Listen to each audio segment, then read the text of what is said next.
अब आगे बढ़ेंगे और बात सीरिया की करेंगे। दरअसल सीरिया में भी इस वक्त भीषण बमबारी जारी है। सीरिया से बड़ी खबर है, जहां पर विद्रोही और सेना अब आमने सामने है। दोनों ओर से जबरदस्त गोलीबारी जारी है। हमा शहर में दोनों के बीच ये जंग छिड़ी है। हमा शहर के ब्रिज गांव में घमासान की ये तस्वीर और गोलियों की तड़तड़ाहट भरी आवाजें, जिस आवाज को सुनकर आप अंदाजा लगा सकते हैं।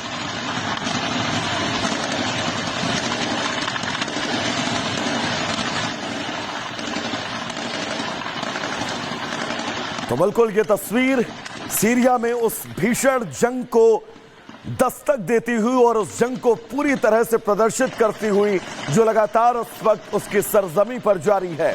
आमने सामने की लड़ाई और तड़तड़ाहट भरी गोलियों की आवाजें।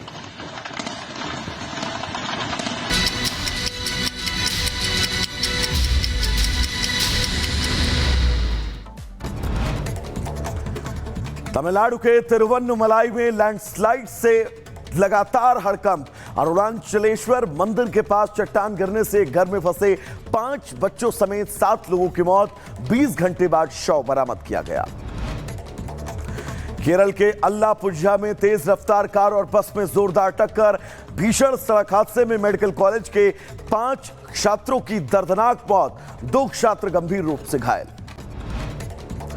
केरल के कन्नूर में 2 बसों की आमने सामने भिड़ंत। हादसे में 34 यात्री घायल। सभी को अस्पताल में कराया गया भर्ती। भारी बारिश बनी हादसे की वजह। तेलंगाना के रंगारेड्डी में फुटपाथ से टकराया बेकाबू ट्रक। सड़क के किनारे सब्जी बेच रहे लोगों को रौंदा। हादसे में कई लोगों की मौत की खबर। उत्तर प्रदेश के मुरादाबाद में पंजा लड़ाना युवक को पड़ा भारी। 10,000 रुपए के लिए रखी गई शर्त में युवक का हाथ टूटा। जम्मू कश्मीर के उधमपुर में पुलिस की बड़ी कार्रवाई। 210 किलो अफीम के साथ ट्रक चालक गिरफ्तार। श्रीनगर से जम्मू की तरफ जा रहा था ट्रक। लखनऊ से एक हैरान करने वाली तस्वीर। इंस्पेक्टर की बेटी के साथ पर्स स्नैचिंग। छीना झपटी में सड़क पर गिरकर घायल हुई महिला। बाइक सवार 2 बदमाशों ने कुछ देर तक सड़क पर घसीटा। पुलिस फिलहाल अब जांच में जुटी है। उत्तर प्रदेश में अपराधियों के खिलाफ एक्शन जारी। जौनपुर में ऑपरेशन लंगड़ा के तहत पुलिस ने 9 चोरों को गिरफ्तार किया। गिरफ्तार चोरों को कब्जे से एक तमंचा, 2 खोखा कारतूस बरामद।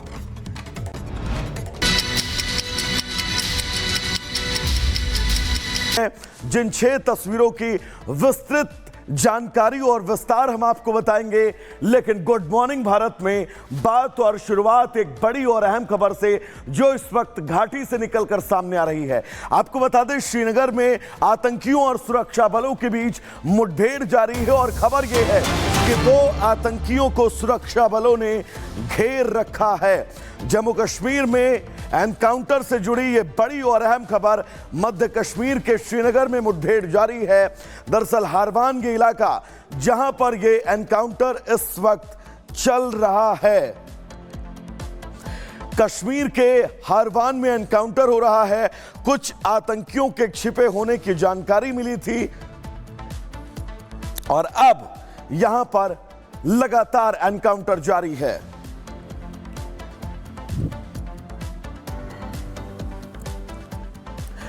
तो चलिए दर्शकों, गुड मॉर्निंग भारत में आगे बढ़ेंगे और बात उस डेडलॉक की करेंगे जो इस वक्त शीतकालीन सत्र में लगातार तमाम कार्यवाहियों के बीच जारी है। लेकिन ओम बिरला ने एक बैठक की। सभी दलों के नेताओं को यह बताया कि इस बार चर्चा विस्तार से होनी चाहिए और संसद की कार्यवाही बेकार न जाए। तो क्या आज यह अनुमान लगाया जा सकता है, यह कहा जा सकता है कि जब संसद की कार्यवाही होगी तो वहां पर बवाल नहीं होगा, जनता के हक की बात होगी। रिपोर्ट आपको दिखाते हैं।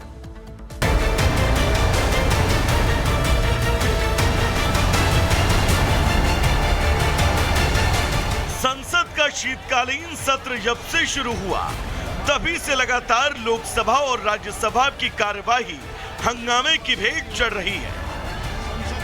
आखिरकार सोमवार 2 दिसंबर को लोकसभा अध्यक्ष ओम बिरला ने लोकसभा में गतिरोध खत्म करने के लिए सर्वदलीय बैठक बुलाई। लोकसभा अध्यक्ष ने तमाम राजनीतिक दलों के नेताओं के साथ अपने चैम्बर में बातचीत की, जो सकारात्मक रही। बैठक में सभी दलों ने सदन में गतिरोध खत्म करने का आश्वासन दिया।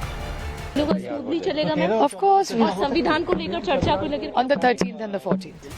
वहीं बैठक के बाद संसदीय कार्य मंत्री किरेन रिजिजू ने भरोसा दिलाया कि लोकसभा और राज्यसभा की कार्यवाही बिना किसी हंगामे के होगी। मैं फिर से अपील करना चाहता हूं, जितना भी अपोजिशन पार्टी के सांसद है, जितना भी अपोजिशन पार्टी के लीडर्स है, सबसे अनुरोध है कि जो एग्रीमेंट हुए हैं और पार्लियामेंट चलने के लिए तैयार हुए हैं, हम सब मिलकर के पार्लियामेंट को अच्छा से चलाएं। सपा की मांग है कि संभल हिंसा पर भी संसद में चर्चा हो। लगातार हम लोग जिस बात पे मांग कर रहे थे, स्पीकर साहब ने स्वीकार किया और उन्होंने आश्वस्त किया है कि कल संभल पे चर्चा होगी। तो कल सदन चलेगा? हाँ, संभल पे चर्चा होगी, जरूर चलेगा। वहीं विपक्ष की मांग पर किरेन रिजिजू ने कहा, अगर आप कोई मुद्दा उठाना चाहते हैं तो उसके लिए नियम है, आप उसके लिए नोटिस दे सकते हैं, लेकिन संसद में हंगामा करना और कार्यवाही को बाधित करना अच्छी बात नहीं है। भारत के संसद में सब लोग चुने हुए जितने भी प्रतिनिधि हैं अपना बात रखने के लिए आते हैं, और पार्लियामेंट इतना दिन तक नहीं चलना और जनता का पैसा नुकसान करना ये ठीक नहीं है। सबने ये बात माना है और विपक्ष के ओर से भी कई डिमांड रखे हैं। संविधान पे चर्चा होने का प्रस्ताव था, उसको सरकार ने मंजूरी दिया है। सर्वदलीय बैठक में इस बात पर भी सहमति बनी कि संविधान की 75वीं वर्षगांठ के मौके पर संसद में इस पर विशेष चर्चा का आयोजन होगा। यह ऐतिहासिक चर्चा 13 से 14 दिसंबर को आयोजित हो सकती है। चर्चा में संविधान के मूल सिद्धांतों, इसके विकास और देश की प्रगति में संविधान की भूमिका पर विचार किया जाएगा। प्रधानमंत्री नरेंद्र मोदी भी इस चर्चा में हिस्सा ले सकते हैं और अपने विचार साझा कर सकते हैं। अब सर्वदलीय बैठक के बाद उम्मीद की जा रही है कि आज से शीतकालीन सत्र शांतिपूर्वक चलेगा। आपको बता दें कि लोकसभा 5 दिन में 69 मिनट और राज्यसभा 94 मिनट ही चल पाई।